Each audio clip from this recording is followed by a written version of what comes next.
प्रिय भक्तजनों, सादर प्रणाम। अगर आपको ये वीडियो अच्छी लगे तो प्लीज़ इसे लाइक, शेयर एंड चैनल को सब्सक्राइब ज़रूर कीजिएगा। धन्यवाद। श्यामल कोमलांगम सीता समारोपित वाम भागम पाणौ महाशायक चारु चापम नमामि रामं रघुवंशनाथम। भाइयों और बहनों, आप सबका हमारे इस चैनल में हार्दिक स्वागत है। आज का विषय है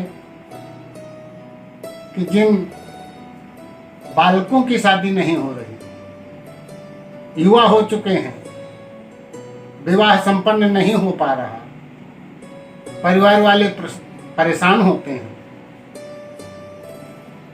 कई युवा बालक भी हमारे पास आए और बोले, महाराज लड़कियों के विवाह के लिए आपने अनुष्ठान बता दिया है और हमारे लिए भी कुछ बताइए। माता पिता भी कहते हैं और बात सही भी है।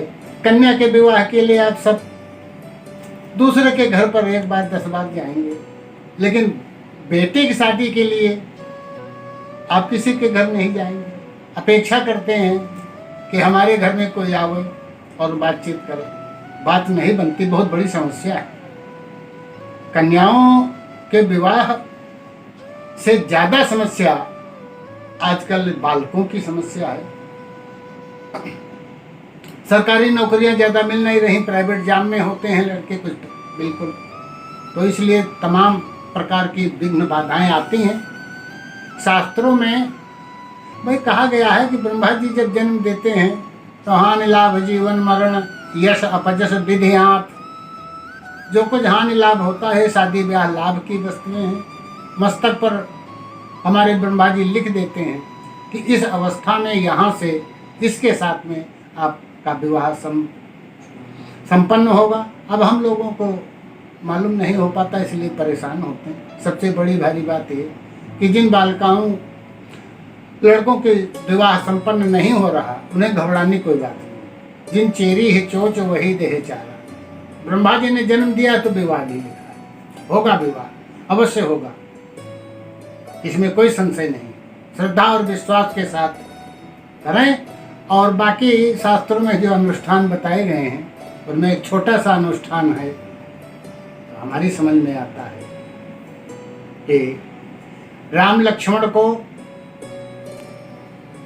विश्वामित्र जी ने आशीर्वाद दिया है।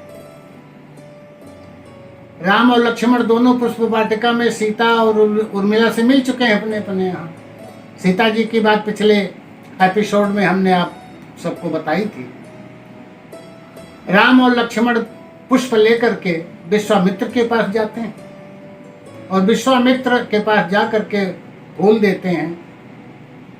राम और लक्ष्मण दोनों खड़े रहते हैं। विश्वामित्र जी कहते हैं कि भाई पुष्प मुझे मिल गए, पूजा अर्चना करनी। राम जी संकोच के मारे खड़े रहे। विश्वामित्र समझ गए, बोले क्या बात है भाई राम जी, खड़े हो? तो बोले, महाराज देखिए राम का कितना सरल स्वभाव है, जरा सा भी कहीं पर छल कपट नहीं है। पुष्प वाटिका में जो घटना हुई सब कुछ राम जी ने अपने गुरु विश्वामित्र को बता दिया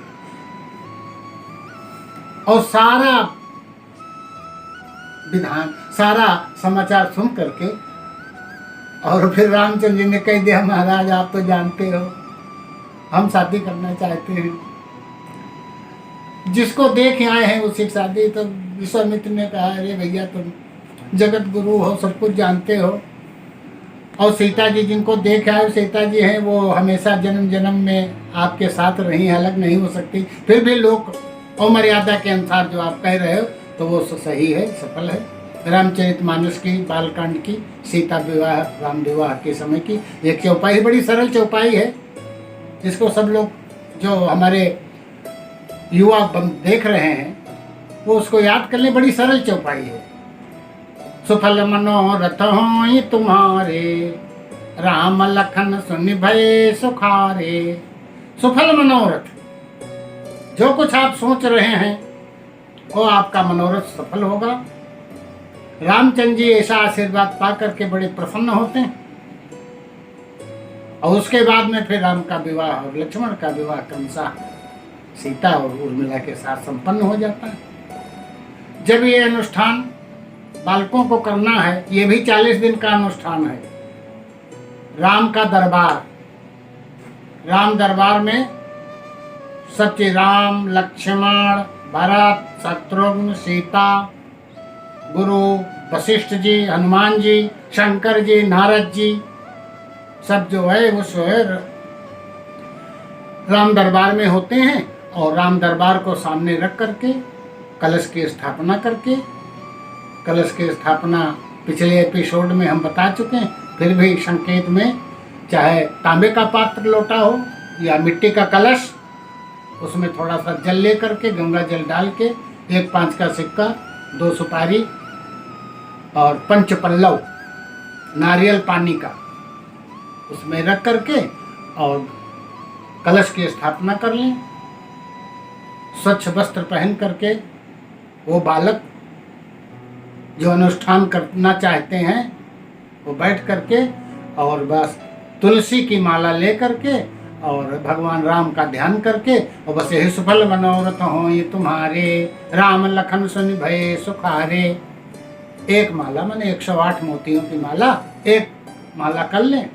अच्छा है 2 माला कर ले, समय के अनुसार, नहीं तो कम से कम 1 माला, 2 माला हो जाए तो बहुत बढ़िया। 2 माला इसी चौपाई को एक बार पढ़ के और 1 माला जो है वो 2 माला का जाप करें। और जाप करने के बाद में फिर जो है रामचंद्र जी की स्तुति जरूर कर लें।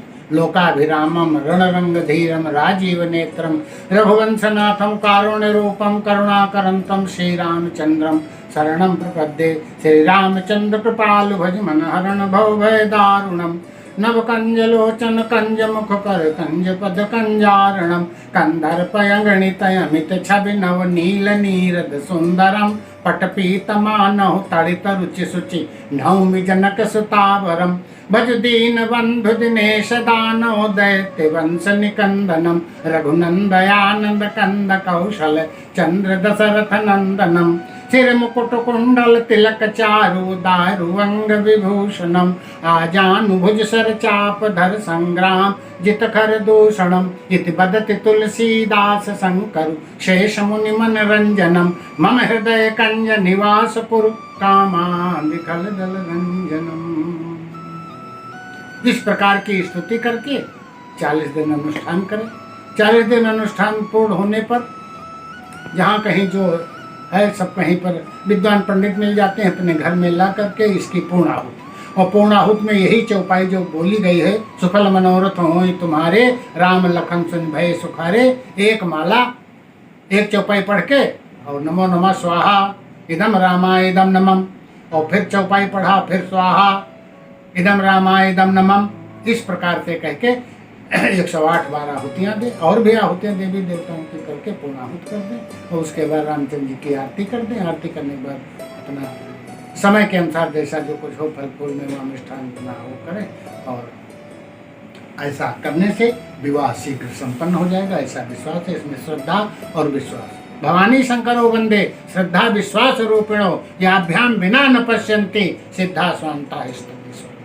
श्रद्धा और विश्वास हर अनुष्ठान में, तो बालकों इसे श्रद्धा और विश्वास के साथ अनुष्ठान करिए। हमारी अपनी मान्यता है कि 1 वर्ष के उपरांत आपका कार्य संपन्न हो जाएगा और आपका जीवन मंगलमय हो, हमारी शुभकामनाएं हैं।